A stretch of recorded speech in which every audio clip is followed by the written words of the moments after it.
Hi there, I thought I'd do a quick video showing you how to use my masks and then my little stamps that I've designed.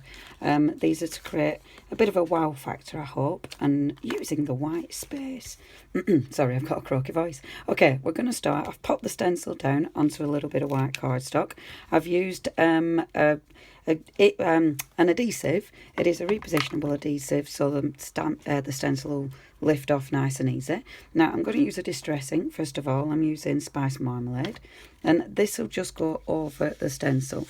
Now what you want to do is create a real wow factor, so the blending of the ink over the top is going to allow that real pow when you take the actual stencil off. Now blend, the easiest way is to actually start on the stencil and blend out from the stencil.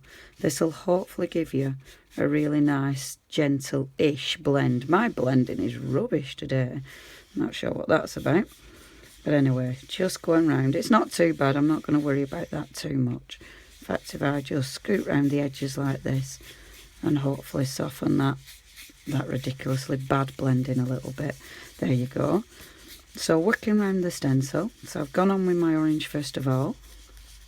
And then I'm going to change to red. It's like a nice red. It's Barn Door is this one. Okay. You can use different inks. It doesn't have to be distress ink at all. There's loads of inks available, whether you want to use spritzers over the top or your colour cloud. Just be careful if you are using inks, because obviously if it's too wet like a spritzer and it actually goes under the stencil, then it's going to sort of, you'll lose the definition of the word. So just be careful what ink you use. Okay, I'm happy with that. I generally work on a piece of cardstock that's bigger than what I need. This will allow me to cut it down if there's any bits I don't like. It also allows me to hold the card with my fingers, so I don't get my fingers, like my dirty fingers, which I normally have, I don't get them all in the image. Okay, now stamping. I'm going to use a VersaFine black ink pad. So that's my weapon of choice there. And then I'm going to go for my stamps. Now these are parts of the little stamp range that I've designed. They're all teeny tiny stamps. This allows you to pattern build. So you can just go for any. And I want you to really experiment with these. And I've done loads of different stamps, so there's so much choice. I'm going to start with quite a big one. So this is from my Super Swirl set. And I'm just going to pop that on my acrylic block. And then start to stamp. Now, I actually take, for this technique, I take my stamp to the ink pad as such. This just allows me to create the image quite quickly. Press down. Now, when you're doing this, press down, because what you want to do and what you want to try and achieve is getting either side and every side of that mask. This will allow you to build that pattern up beautifully, and it allows you to get in all the nooks and crannies of your mask. If you do that, it really emphasises the actual image. Now, I'd wanted these to be clear stamps because I want us to be able to see what we're doing. That's important when we're pattern building, because obviously I want it to flow. I don't want it just to be stuck on there randomly. I do want a nice pattern. You can see there how I've got that swirl and that swirl, so they're really flowing. And that'll make your pattern look really neat and tidy. And it looks like I've planned it. Obviously, I'm not planning it. I am just going for it. I haven't even, thought about what stamp I want to use, really. I'm just sort of playing. And that's the whole thing. I want you to relax. I want you to enjoy the process.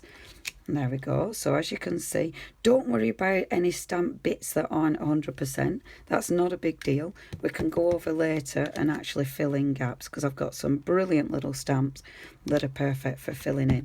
What I like to do is have that image. I'm sort of bringing it from the left to the right. So again, it's all about the flow of the pattern.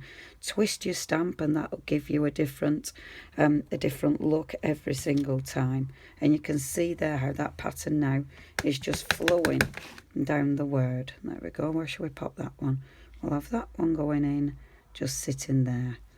like so. Okay, I think I'm happy with that stamp. I like the way that moves. You could just use one stamp.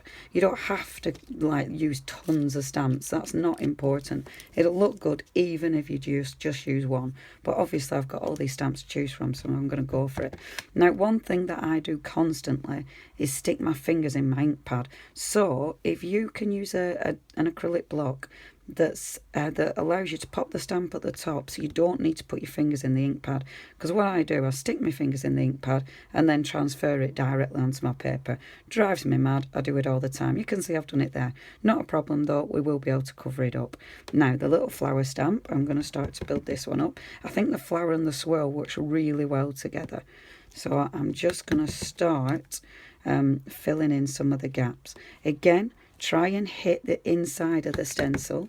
That'll give you a really nice pattern. See, that's good now because that flower has covered up my little ink blotch, so that's not a big deal. There we go. And just building up that image. If I've got a bit that's coming out like this, sort of making that pattern expand, then I want to do it at the top as well, because obviously I want some kind of, again, some kind of flow. I want my pattern to make sense. I don't want it to be too random that it just looks odd. I say this, but to be fair, just do what you fancy. It'll look good whatever. Okay, so I'm happy with that. Have I got enough flowers on? I think I'll pop another one there. Okay, I'm not worried about this blotch here because I'll cut it down, so that won't be a big deal. And I like it now because I've got them quite outside the image there and quite outside the image there, so it's really expanding that picture. I think it possibly needs one more there. So I'll pop one more just there at the end of my C. And you can see how it goes all the way around the end of that C, which looks really cute. Okay, let's take another stamp. And this time, I think I might go from one from my flower burst. So there's loads of little stamps in here. I love this one, the little swirl. I think that's, sorry, the little circle. I think that's a really good one.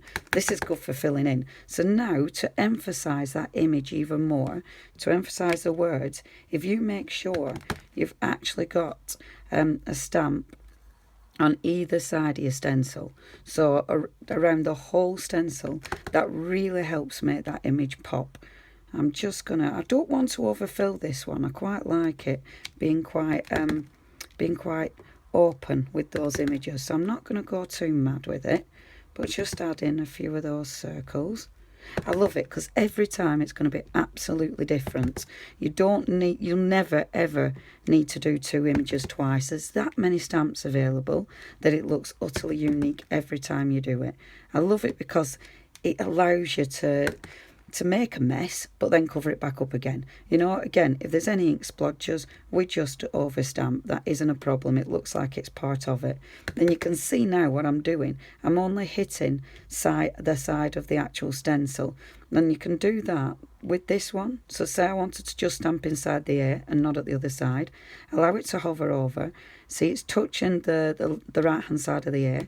Press down and look, your image has just transferred there and then it's hit the mask, so it means I'm not popping it on the other side of the card. So it means you can be really specific where you're putting your stamped image. You can really be in control of your stamped image. So just going round that, and I love that. Remember the Y, again, really being on control, and just there we go. So again, it's just coming round that G. So I'm being really careful where I'm stamping this time. And I'm just around the end of the C. And then that'll make that C pop then. It really defines that C. And that's what I'm doing now. I'm just popping tiny bits of stamp to define and to make that actual image of the magic pop and come to life. Am I happy? Yes, I'm happy. I'm just going to clean my stamp off a little bit down there because I know I'm going to cut that bit of card off. Now, last, I'm going to take this one. I love this one. This is my little dotty swirl. This is ace because this will make your image. It's sort of it's a good stamp for filling spaces, but also it just adds that extra detail. It sort of makes it go pop like that. So can you see just a couple on there, and then I'll pop another one here like this. And what I love about this, you're really in control where you're actually taking that image. So anywhere you need just a tiny little extra filler, This is a cracker. These stamps, of course, I've designed them so you'll use them with anything. They're brilliant for backgrounds. They're brilliant for pattern building with other stencils, with other masks. They're just really, really handy stamps. There, right, I'm happy with that. So the next bit, obviously you can colour it in. If you colour it in, it looks really nice if you keep the mask in place to colour in, but you can colour in with it off. Now be careful when you're removing the mask. It is full of ink and you don't want to be picking up that ink and then transferring it to your image. Also the mask, you don't want to rip your mask. Okay, now look at that. See, doesn't that just pop? If you've got any residue of adhesive, if you take an adhesive remover, you just go over your mask image with that residue, with that adhesive remover, and that'll just lift off any of your adhesive, and that makes your image pop even better. Now add glitter to this, add colour in those images. You've just made yourself a fantastic image that you can now spend ages colouring in. Really relax, you know, use all your pencils and your gorgeous pens and your fantastic sparkle pens to actually colour that image in. Every time it's going to be different, so every time it's unique to you. I just think that is magic. There you go. I hope you like that. I'm going to do some more techniques. If you've got any questions, please ask, and I'll hope to share some more videos. Thank you. See you later. Bye bye.